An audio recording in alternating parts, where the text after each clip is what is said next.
ಅದ್ಯಾವನೋ ಬಿಜಾಪುರ ಜಿಲ್ಲಾಧಿಕಾರಿ ನೀವೆಲ್ಲ ಡಾಕ್ಯುಮೆಂಟ್ ತೊಗೊಂಬರ್ರಿ ನಾವೆಲ್ಲ ಸರಿ ಮಾಡ್ತೀವಿ. ಡಾಕ್ಯುಮೆಂಟ್ ಯಾಕೆ ತೊಗೊಂಬರ್ಬೇಕು? ಜಿಲ್ಲಾಧಿಕಾರಿ ನಿಮ್ಮ ಕೆಲಸದ ಆ ಗಿಕ್ಯುಮೆಂಟ್ ಅವ್ರು ಯಾಕೆ ತೊಗೊಂಬರ್ಬೇಕು? ಯಾರನ್ನು ಕೇಳಿ ನೋಟಿಸ್ ಕೊಟ್ಟರು ಇವರು? ಇವ್ರ ಅಪ್ಪನ ಮನೆ ಆಸ್ತಿ ಏನಿದೆ ಕೊಡ್ಲಿಕ್ಕೆ? ಯಾವ ಬೇಕಾದವ್ ನೋಟಿಸ್ ಕೊಡಲಿಕ್ಕೆ? ಯಾವ ಬೇಕಾದವ್ ಕೊಡೋದು?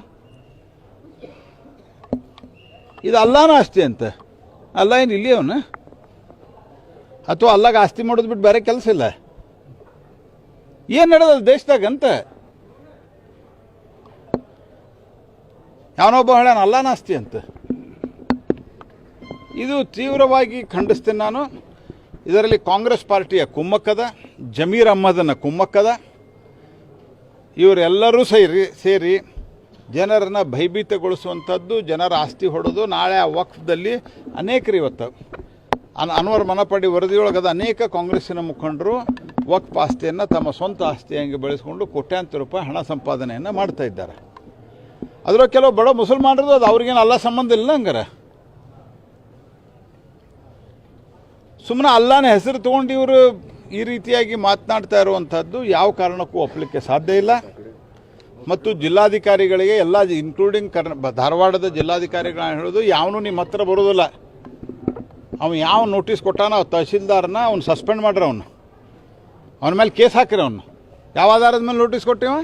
ತಹಶೀಲ್ದಾರ್ ಯಾವನೋ ತಹಶೀಲ್ದಾರ್ ಅಲ್ಲಿ ಬಿಜಾಪುರದಾಗ ನೋಟಿಸ್ ಕೊಟ್ಟ. ಇಲ್ಲೂ ಕೆಲವು ತಹಶೀಲ್ದಾರ್ ಅವ್ರು ನೋಟಿಸ್ ಕೊಟ್ರಂತ ಇವನು ಚೇಂಜ್ ಮಾಡಿದ್ನಂತ. ನಿಮ್ಮ ಮನೆ ಚೇಂಜ್ ಮಾಡಿ ತಹಶೀಲ್ದಾರ್ ನಿಮ್ಮ ಮನೆ ಬರೆದು ಕೊಡ್ತಾರೆ. ನಾಳೆ ಯಾರು ನಾನು ಹೇಳ್ತೀನಿ, ಯಾವ್ದಾರು ಒಬ್ಬ ಸಾಬ್ರಾಗ ಹೇಳ್ತೀನಿ, ಇವೊಂದೊಂದು ಬರೀ ತಹಶೀಲ್ದಾರ್ ಅನ್ನೋದು ಬರೀ. ಏನು ನಡೆದದ್ರಿ ಈ ದೇಶದಾಗ? ನಾಳೆ ಯಾರು ಬೇಕಾದ್ರದ್ದು ಇಲ್ಲಿ ಇದು SDM ಕಾಲೇಜ್ ನಮ್ದಂತ ಅನ್ಬೋದು. ನಾಳೆ ಇವರು ಎಲ್ಲಿಗೆ ಬಂದು ಹತ್ತದ ಇದು? ಮೊದಲೆದ್ದು ವಕ್ಫ್ ಕಾನೂನು ಮಾಡಿದ್ದು ತಪ್ಪು. ಪೂರಾ ವಕ್ಫ್ ಕಾನೂನು ತೆಗೆದು ಹಾಕ್ಬೇಕಂತ ನಂದು ವೈಯಕ್ತಿಕ ಅಭಿಪ್ರಾಯ. ಆದರೆ ಈಗ ಅಟ್ಲೀಸ್ಟ್ ಇದರಲ್ಲಿ ಅನೇಕ ಪಾಸಿಟಿವ್ ಬದಲಾವಣೆಗಳನ್ನು ಮೋದಿ ಸರ್ಕಾರ ಮಾಡ್ತಾಯಿದೆ. ನೀವು ಕಳಕಳಿ ಇದ್ರೆ ಕಾಂಗ್ರೆಸ್ ಪಾರ್ಟಿಯವ್ರಿಗೆ, ನೀವು ಸಾಬರಿಗೊಂದು ಹಿಂದೂಗಳಿಗೊಂದು ಮಾಡೋದಿಲ್ಲ ಅಂತ ಆದ್ರೆ ನೀವು ಅದನ್ನು ಸಪೋರ್ಟ್ ಮಾಡಿರಿ. ಪಾರ್ಲಿಮೆಂಟ್ದಾಗ ಅದನ್ನು ಇಂಟ್ರೊಡ್ಯೂಸ್ ಮಾಡ್ಲಿಕ್ಕೆ ವಿರೋಧ ಮಾಡ್ಯಾರ. ಅಲ್ಲಿ ಅವನೊಬ್ಬ ಗ್ಲಾಸ್ ಹೊಡೆದು ಒಗದ ನಮ್ಮ ಸೆಲೆಕ್ಟ್ ಕಮಿಟಿ ಅಧ್ಯಕ್ಷರಿಗೆ ತೃಣಮೂಲ ಕಾಂಗ್ರೆಸ್ನವ. ಅಂದರೆ ಎಷ್ಟು ಬೇಕು ಹೈಟ್ ಆಫ್ ದಿ ಅಪೀಸ್ಮೆಂಟ್. ಹಿಂದೂಗಳಿಗೆ ಅಂದರೆ ಕಿಮ್ಮತ್ತ ಇಲ್ಲ. ನಿಮ್ಮ ಆಸ್ತಿ ಕಸ್ಕೋತಾರೆ. ನಾನು ಹೇಳೋದು ಭಾಳ ಕಳಕಳಿಯಿಂದ ಹಿಂದೂಗಳಿಗೂ ಹೇಳೋದು, ಇವ್ರು ಏನೇನೋ ಒಂದು ಸ್ಕೀಮ್ ತಂದು ಕೂಡಲೇ ನೀವು ಓಟ್ ಹಾಕ್ತೀರಿ. ನಿಮ್ಮ ಆಸ್ತಿ, ನಿಮ್ಮ ಮನಿ, ನಿಮ್ಮ ಇವ್ರನ್ನ, ನಿಮ್ಮ ನಾಳೆ ನಿಮ್ಮ ಹೆಣ್ಮಕ್ಕಳು ಸುರಕ್ಷಿತವಾಗಿರೋದಿಲ್ಲ. ಈ ಸ್ಥಿತಿ ದೇಶದಾಗ ಬರ್ತದೆ. ಹಾಗಾಗಿ ಅದಕ್ಕಾಗಿ ನಾವು ಯಾವುದೇ ಕಾರಣಕ್ಕೂ ಈ ವಕ್ಫ್ ಕಾನೂನನ್ನು ಬದಲಿ ಮಾಡ್ತೀವಿ.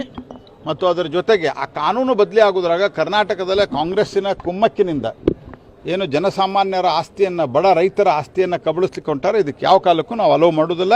ಇದನ್ನು ನಾವು ತೀವ್ರವಾಗಿ ಖಂಡಿಸ್ತೀವಿ. ಕಾಂಗ್ರೆಸ್ ಪಾರ್ಟಿ ಈ ವಕ್ಫ್ ಕಾನೂನು ಯಾಕೆ ಮಾಡ್ತೀವಿ ನೆಹರು ಕಾಲದಾಗ ಅಂತ ನಂಗೆ ಗೊತ್ತಿಲ್ಲ.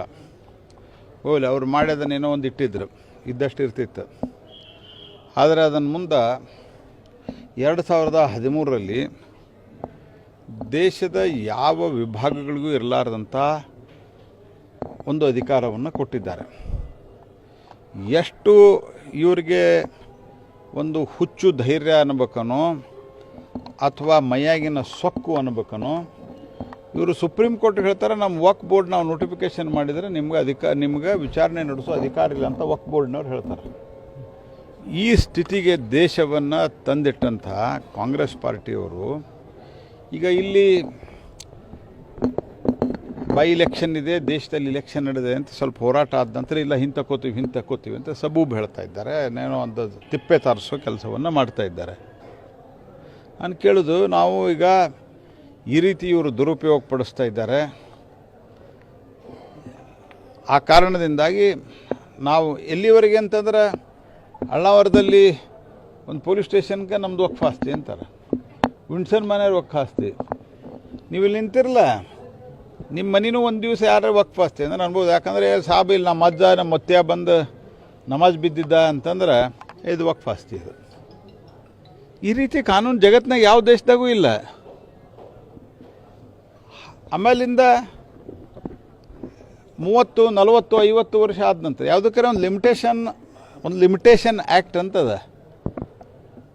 ನಿಮ್ಗೇನಾದ್ರು ನಿಮ್ಮ ಲ್ಯಾಂಡು ಅಂತಿತ್ತು, ನಿಮ್ಮ ಲ್ಯಾಂಡ್ ನಾನು ತೊಗೊಂಡಿದ್ದೆ, ಅಥವಾ ಇವ್ರು ಯಾರೇ ತೊಗೊಂಡಿದ್ರು ಅದನ್ನು ಅರ್ಜಿ ಹಾಕಿ ಬಡದಾಡಲಿಕ್ಕೆ ಕೋರ್ಟಿಗೆ ಹೋಗಲಿಕ್ಕೆ ನಿಮ್ಗೆ ಒಂದು ಲಿಮಿಟೇಷನ್ ಅಂತದ 1 ವರ್ಷ 2 ವರ್ಷ ಏನೇನೋ ಒಂದೊಂದಕ್ಕೆ ಒಂದೊಂದು ಟೈಮ್ ಬೇಕದ. ಇವ್ರು ಯಾವ 60 ವರ್ಷದಿಂದ ನಮ್ಮ ಮೇಲೆ ನಮಾಜ್ ಬೀಳ್ತಿದ್ದ ಅಂದ್ರೆ ಮುಗೀತದ ವಕ್ಫ್ ಆಸ್ತಿ ಅಂತ. ಈಗ ರೈತರ ಜಮೀನು ಕೂಡ ಹಂಗೆ ಆಗಿದೆ ಸರ್. ಅಲ್ಲಲ್ಲ ಅದನ್ನ ಪೂರ ಹೇಳ್ತೇನೆ, ನಾನು ಪೂರ ಹೇಳ್ತೀನಿ, ನೀವು ಚಿಂತೆ ಮಾಡಬೇಡ್ರಿ, ನಿಮ್ಗೆ ಏನು ಬೇಕಾದನ್ನು.